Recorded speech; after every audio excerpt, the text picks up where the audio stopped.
Bonjour à toutes et à tous, bienvenue dans ce nouvel épisode de la série dédiée au terrain VFR.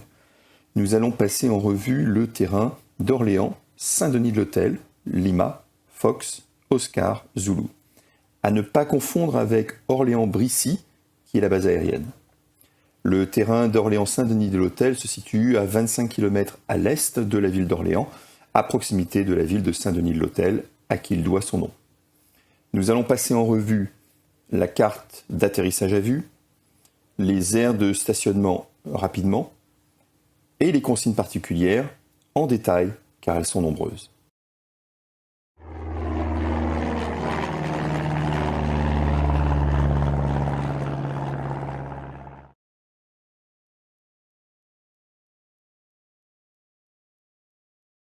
Comme toujours, avant chaque vol, assurez-vous que vous avez une carte à jour. Ici, la carte est datée du 3 octobre 2024. À nouveau, et comme c'est souvent le cas dans les terrains que je vous présente, Orléans est ouvert à la CAP, circulation aérienne publique, ce qui signifie que les trafics sont autorisés pour autant qu'ils respectent les conditions d'accès au terrain. Comme on peut le voir sur ce cartouche, les types de trafic sont nombreux. Avion, hélicoptère, planeur à câble, ULM, parachutiste et donc largueur, voltige et aéromodélisme. À nouveau, un terrain sur lequel la vigilance est requise car des trafics variés et évoluant à des vitesses différentes peuvent cohabiter. Le terrain est situé à une altitude de 397 pieds, soit 121 mètres au-dessus de la mer. On note que le terrain dispose d'un agent AFIS. Pour rappel, l'agent AFIS n'est pas un contrôleur. Il ne vous donne pas d'instructions, mais il vous donne des informations, notamment de trafic, de la piste en service, de météo, etc. Il faut donc se rappeler que la sécurité est entièrement votre responsabilité en tant que commandant de bord. En cas d'absence de l'agent AFIS, le terrain est en auto-information sur la même fréquence 122,405 en français uniquement.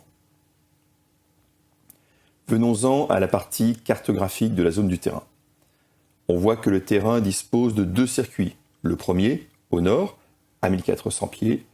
Le second, au sud, également à 1400 pieds. On couvrira ce dernier dans les consignes particulières. À noter aussi un circuit court pour les hélicoptères à une altitude de 900 pieds. Dans tous les cas, il s'agit de circuits dits standards. Il n'y a pas de branche de vent arrière clairement délimitée. Il est attendu des pilotes d'effectuer les virages à un taux standard, soit 15% de VI. Ce qui signifie qu'à 100 nœuds, on fera des virages à 15 degrés. 12 degrés si on est à 80 nœuds. On notera aussi 4 zones bleues, dont le survol est donc interdit. On commence par Fay-aux-Loges au nord, Donnery au nord-ouest, Jargeau et Saint-Denis-de-l'Hôtel au sud-ouest, et enfin Châteauneuf-sur-Loire au sud-est. On voit donc clairement que les évolutions se font dans un mouchoir de poche. Venons-en maintenant aux espaces aériens qui entourent Orléans-Saint-Denis. Avec la présence de la base aérienne d'Orléans-Brissy à proximité, nous voyons les espaces qui protègent ce terrain. Commençons par la partie basse qui commence à 1500 pieds. Cet espace protège le nord du terrain de Saint-Denis-de-l'Hôtel. Il s'agit d'un espace de classe Delta. Le contact radio est donc obligatoire. Comme on peut le voir avec le circuit de piste au nord à 1400 pieds et la TMA à 1500 pieds, il n'y a aucune marge d'erreur sur les altitudes. Cela signifie que vous devez être parfaitement à 1400 pieds sur toute la partie de vent arrière. Nous avons la partie sud de la TMA qui commence à 3500 pieds. C'est également un espace de classe Delta. Attention tout de même, avec la présence de la zone bleue et la ville d'Orléans à l'est, il y a peu d'espace pour naviguer dans cette partie de la zone. On note la présence de l'espace d'aéromodélisme au nord du terrain, le long de la départementale. Enfin, pour les fans de radionavigation, nous avons un NDB dans l'axe final de la 23.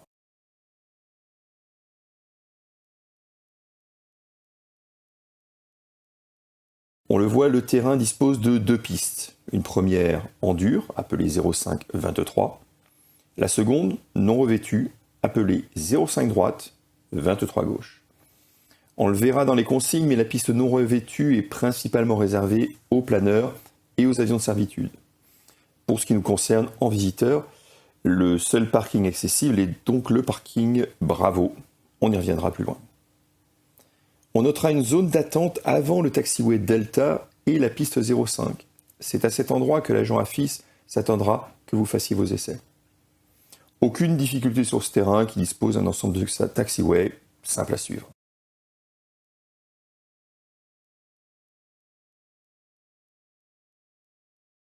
Commençons par la piste en dur 05-23. Il s'agit d'une piste de 1600 mètres de longueur pour 30 mètres de large. Une piste très longue donc pour nos monomoteurs. Le terrain dispose de procédures IFR, on rappelle donc la résistance de piste. A noter qu'il n'y a aucun seuil décalé, on dispose donc des 1600 mètres dans tous les cas de figure. La piste en herbe 05 droite 23 gauche a une longueur de 1252 mètres pour une largeur de 70 mètres. Également ici, on dispose de l'intégralité de la longueur dans tous les cas. Pour rappel, cette piste est réservée pour les planeurs et les avions de servitude. Bien évidemment, pour un trafic ouvert au trafic IFR, la piste en dur dispose d'un éclairage haute intensité, activable par PCL, Pilot Controlled Lighting, et d'une rampe d'approche lumineuse en piste 23. Nous verrons les détails dans les consignes particulières.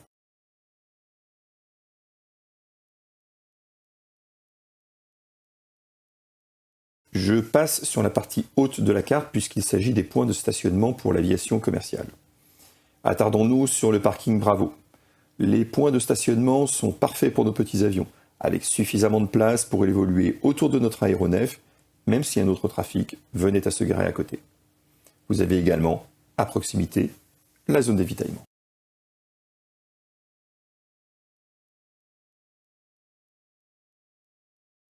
Nous allons passer un peu de temps sur les prochaines pages car les consignes sont nombreuses. Bien évidemment, le terrain n'est ouvert qu'au trafic équipé de radio.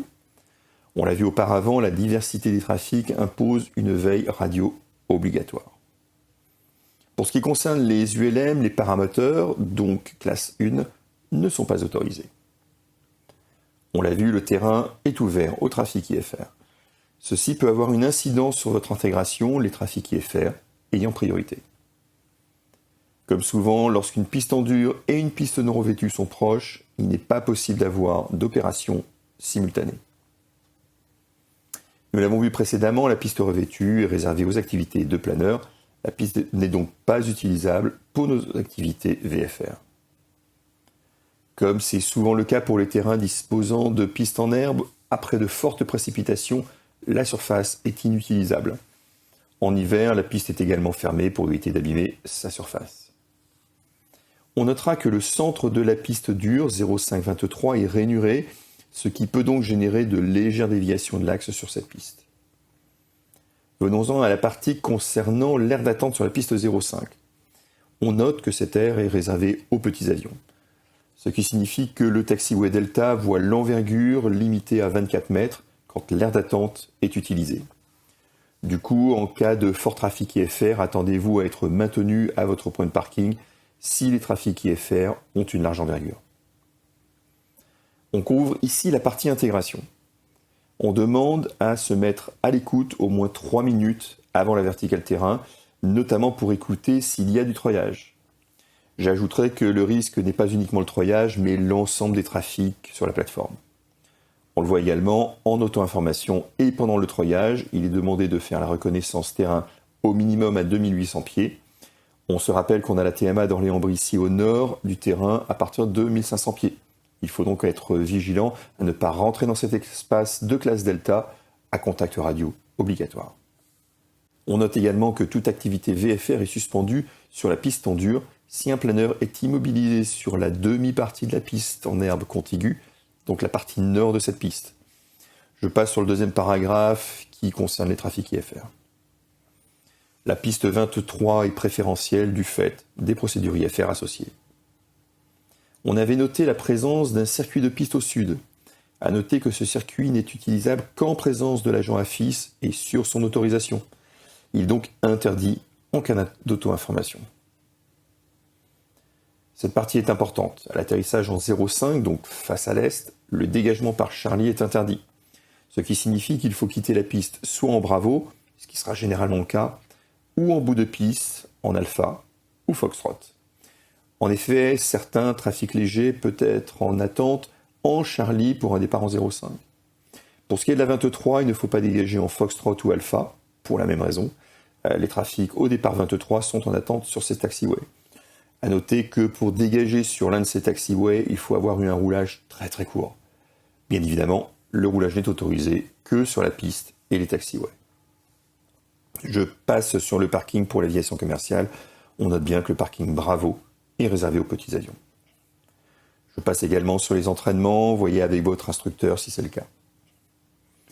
Pour ceux qui ont vu la vidéo concernant le terrain de Chartres ou tout autre terrain avec du treuillage, il est demandé aux autres trafics de ne pas encombrer la fréquence pendant la manœuvre, soit environ 2 minutes. Il est donc demandé d'effectuer une écoute d'au moins 2 minutes en cas d'auto-information. Avec la recommandation de veiller la fréquence au moins 3 minutes avant la verticale, cela permet d'inclure cette veille planeur. Pour ma part, je recommande même de veiller 5 minutes avant la verticale pour permettre de prendre en compte les différents trafics dans le circuit. Pour les vols VFR de nuit, il est rappelé que le taxiway Echo et la bretelle Foxtrot, près du seuil 23, ne sont pas utilisables. Pour les spécificités liées au PCL ou au vol de nuit, je vous laisse vous rapprocher de votre instructeur ou des consignes si vous êtes habilité au VFR de nuit. Je passe sur le STAP et le PCL qui sont des utilisations particulières. Pour ce qui est de l'activité de voltige, elle est connue, bien évidemment, de l'agent AFIS, mais également de Brissy et de SENINFO.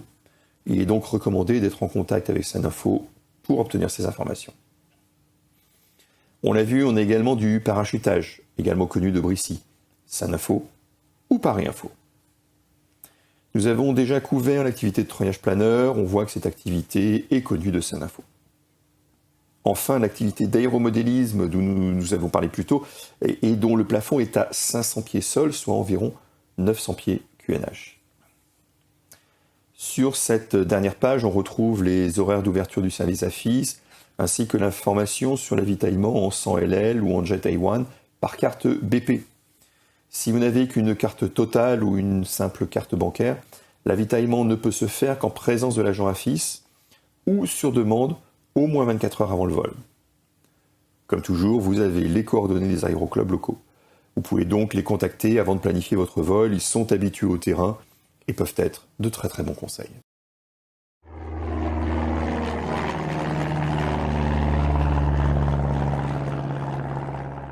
Merci d'avoir suivi cet épisode consacré au terrain d'Orléans-Saint-Denis-de-l'Hôtel. C'est un terrain que j'ai pratiqué à plusieurs reprises, notamment pour mon vol de préparation au PPL pratique. J'ai donc quelques souvenirs d'avoir bien transpiré. Comme on l'a vu, il n'y a pas de grosses difficultés sur ce terrain, notamment si l'agent AFIS est présent.